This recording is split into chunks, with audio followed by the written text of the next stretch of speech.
Ahmedabad કાવરાપીઠ police સ્ટેશનની હદમાં આવેલ ગીતા મંદિર બસ સ્ટેશનથી થોડા દિવસ પહેલા એટલે કે તારીખ 30 જૂનના રોજ દીપક પરમાર નામના યુવકને રિક્ષામાં અગવા કરી લૂંટ કરી અને કુબેરનગર ફાટક પાસે છારાનગર નજીક ગેરેજમાં મારી નાખવામાં આવ્યો હતો તેવી ચર્ચા આપણા બધામાં ચાલતી હતી, પરંતુ હવે આ કેસનો ખુલાસો એક નવી દિશા તરફ આગળ વધ્યો। DCP zone 4 doctor Kanan Desai madam દ્વારા ખુલાસો થયો કે યુવકનું ગીતા મંદિર બસ સ્ટેશન પાસેથી જે અપહરણ બાદ મર્ડરવાળી વાત હતી તે ખોટી જણાવી છે। દીપક પરમાર નામનો યુવક ગીતા મંદિર બસ સ્ટેશન પર ઉતર્યો જ નથી તેવી ખાતરી સીસીટીવી કેમેરા અને બસના ડ્રાઈવર પાસેથી જાણવા મળે છે। આજ 30 જૂનના રોજ આ યુવકને મૃત જાહેર થયાને આટલા દિવસ થયા, હજી સુધી પોલીસ આ યુવકના મોતની ગુથ્થી ઉકેલી શક્યું નથી। વિવિધ સીસીટીવી ફૂટેજ અમદાવાદમાં આપણને મળ્યા છે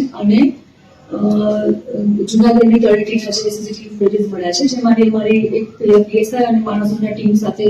2 દિવસથી ત્યાં ટીમ છે અને જે સીસીટીવી ફૂટેજ અમે ત્યાંથી કવર કર્યા છે ત્યાંથી ફરિયાદ થાય છે કે તળેટીમાંથી ઉપર ડિનર પર જાય છે અને રિટર્ન થાય છે ત્યાંથી જ એમની તબિયત ત્યાંથી જ ખરાબ થયેલી હતી। પાછા આવે છે, બસમાં બેસે છે, સરકારી બસના ડ્રાઈવરનું પણ અમારી પાસે નિવેદન છે અને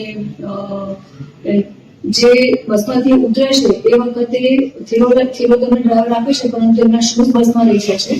એ પણ જુનાગઢ રિટર્ન જાય છે અને એ બસના ડ્રાઈવર એ શૂઝ પણ રિટર્ન લઈને અમારી પાસે પોલીસ પાસે નિવેદન લખવા માટે આવે છે અને અમે એમને પંચનામું કરીને શૂઝ પણ કબજે કર્યા છે।